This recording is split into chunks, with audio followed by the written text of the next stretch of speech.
रहीम अस्सलाम वालेकुम students of class Ahmad. I am your teacher miss Hina. उम्मीद करती हूँ कि आप बिल्कुल खैरियत से होंगे। बेटा, जैसा कि आपको पता है कि कोरोना वायरस की वजह से तालीमी इदारों को दोबारा से बंद कर दिया गया है, लेकिन यूनिवर्सल हाई स्कूल ने पहले की तरह अब भी आपका तालीमी सिलसिला जारी रखने के लिए जो ऑनलाइन क्लासेस का इंतज़ाम किया है, इसी सिलसिले में ये आपका लेक्चर नंबर 17 है।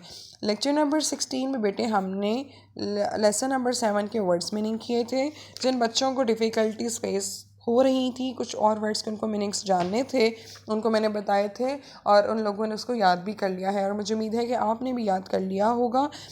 बेटे, आज मैंने जैसे कि आपको लेक्चर नंबर 16 में ही बताया था कि लेक्चर नंबर 17 में हम अपने लेसन नंबर 7 के वर्ड सेंटेंसेस करेंगे।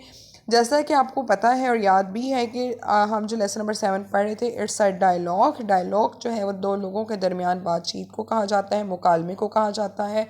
जब दो या दो से ज़्यादा लोग आपस में किसी टॉपिक पे बात करते हैं तो उनकी कन्वर्सेशन को हम डायलॉग कहते हैं। A dengue patient visits a doctor भी एक डायलॉग है, जिसमें एक बीमार मरीज़ जो होता है बीमार है तो ज़ाहिर वो मरीज़ भी है। जब एक बीमार शख्स डॉक्टर के पास जाता है और उसको बताता है कि मुझे बहुत तेज़ बुखार है, मैं अपनी आँखों के पीछे दर्द महसूस कर रहा हूँ और मुझे ये अलामात है, तो डॉक्टर उसको कहता है कि मुझे लग रहा है कि जैसे कि आप को डेंगी हो गया है, लेकिन मैं कुछ टेस्ट करूँगा और फिर आपको बताऊँगा कि उसको कंफर्म कर लूँगा। फिर वो उसको सिम्टम्स बताता है कि बहुत तेज़ बुखार होता है, इसमें सर दर्द होता है, आँखों के पीछे दर्द होता है, जॉइंट्स में और मसल्स में पेन होती है। तो ये और इसको ब्रेक बोन फीवर भी कहा जाता है। बेटे, आपसे एमसीक्यूज़ में भी पूछा जा सकता है कि ब्रेक बोन फीवर क्या है, तो ये सब बातें उसको बताता है। फिर उसको कहता है कि फिर वो बड़ा परेशान होता है जो मरीज़, और उसको पूछता है कि डॉक्टर साहब क्या मैं रिकवर तो हो जाऊंगा, मुझे कितना टाइम लगेगा रिकवर होने में। तो डॉक्टर उसको कहता है कि तुम्हारी ना मर्ज़ की ये पहली स्टेज है, इब्तिदाई मराहिल है, तुम इंशाल्लाह ताला जल्दी ठीक हो जाओगे, तुम्हें 2 हफ्ते लगेंगे, तुम कंप्लीट रेस्ट करो, लिक्विड्स लो। और उसके बाद फिर उसको बताता है कि डेंगू मच्छर से बचने के लिए तुम क्या एहतियाती तदाबीर अपनाओ, कीड़े मार अद्वियात का इस्तेमाल करो, मच्छरदानी का इस्तेमाल करो, पूरे मतलब हम जैसे आपको स्कूल में बताते हैं कि पूरे आस्तीन वाले कपड़े पहने, और इस तरह से वो सब चीज़ें बताता है। और ये बताता है कि आप कूड़ा करकट को दूर फेंक के अपने घरों को स्प्रे करें और मॉस्किटो नेट वगैरह यूज़ करें। और वो फिर उस पर अमल करता है और ये कहता है कि डॉक्टर साहब आपने मुझे बड़ी इन्फॉर्मेटिव बात बताई है और मैं क्या करूँगा, इसको अपने फ्रेंड्स के साथ भी शेयर करूँगा, अपनी मेडिसिन रेगुलरली लूँगा। डॉक्टर फिर उसको दोबारा चेक करता है और उसको रेस्ट पर भेज देता है। तो ये बेटे एक डायलॉग था एक डेंगू पेशेंट में और एक डॉक्टर के दरमियान। बेटे, इसी तरह कोरोना वायरस आपको पता है कि एक ऐसी डिज़ीज़ है जो कि इन्फेक्शियस डिज़ीज़ है, एक शख्स से दूसरे शख्स को लग जाती है। आपने इसमें भी बहुत एहतियात करनी है और हर मुमकिन कोशिश करनी है कि इससे बचा जा सके। पब्लिक प्लेसेस पे, घरों से बाहर आप लाजमी तौर पर मास्क पहने, अपने ग्लव्स पहने, और जो शख्स बाहर से घर आए वो सबसे पहले आके अपने हाथ धोएं, अपना मास्क जो है वो डस्टबिन में फेंक दे, उसको डस्ट आउट कर दे। उसकी रीज़न ये, एक मास्क को दोबारा मत यूज़ करें, ख़ासतौर पर जब आप पब्लिक प्लेस में से होकर वापस आए हों। ठीक है, ये तो कुछ dengue patient and visits a doctor का इंट्रो था, उसको हमने पढ़ा। फिर मैंने आपको डेंगू से कोरोना वायरस से बचने के लिए कुछ एहतियाती तदाबीर बताई हैं। अब हम अपने में वर्ड सेंटेंसेस कर लेते हैं। तो कम टू द पॉइंट। सबसे पहला वर्ड है बेटे प्रिवेंशन। प्रिवेंशन का मतलब होता है एहतियाती तदाबीर, रोकने का अमल। ये हमने अपने मीनिंग्स में भी ये वर्ड पढ़ा था। Prevention of crime is a main job of a police officer.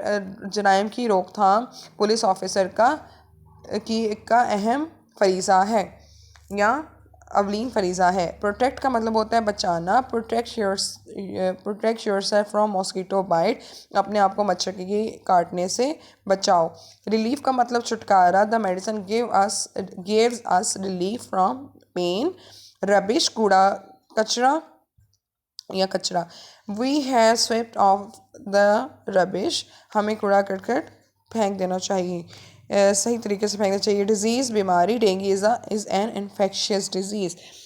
तो बेटे, ये आपके 5 वर्ड्स हैं और उनके ये मीनिंग्स हैं और इनके ये सेंटेंसेस हैं। इन सेंटेंसेस के अलावा अगर आपको कोई सेंटेंसेस खुद आता है, आप उसको करना चाहते हैं, तो और करें, और ये करना भी बहुत अच्छी बात और ज़रूरी भी है कि आप अपने उन वर्ड्स को यूज़ करके ख़ुद से सेंटेंसेस बनाएं ताकि आपकी सेल्फ राइटिंग इम्प्रूव हो। जैसे प्रिवेंशन का मतलब है एहतियाती तदाबीर, ये भी जुमला हो सकता है certain preventions can take to avoid dengue fever, ये भी हो सकता है you should take preventions to protect yourself from corona virus. आ रही मेरी बात समझ? यू शुड, यहाँ हम ये कह सकते हैं if we follow some preventions on the road then we will be safe on the road and we will save from the traffic accidents, ये हो सकता है, रोड एक्सीडेंट्स हो सकता है।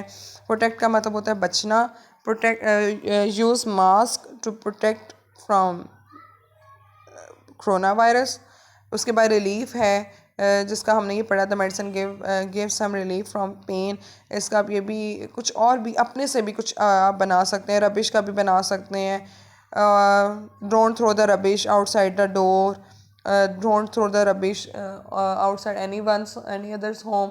इस तरह से डिज़ीज़ का बीमारी है डेंगू इन्फेक्शियस डिज़ीज़। इसके अलावा आप ये लिख सकते हैं he is suffering infectious disease, या आप ये लिख सकते हैं which kind of disease is this, और doctors give the medicine to the patients according to their disease. इस तरह से आप अपने से जुमले बना सकते हैं। आपको जो बात पूछनी होगी आप मुझसे मैसेज पे या कॉल पे मुझसे पूछ सकते हैं, मैं उसको आपकी क्वेरीज को सॉल्व कर दूंगी। आपने इन वर्ड सेंटेंसेस को अपनी नीट नोटबुक पर भी लिखना है और इन्हें याद भी कर लेना है।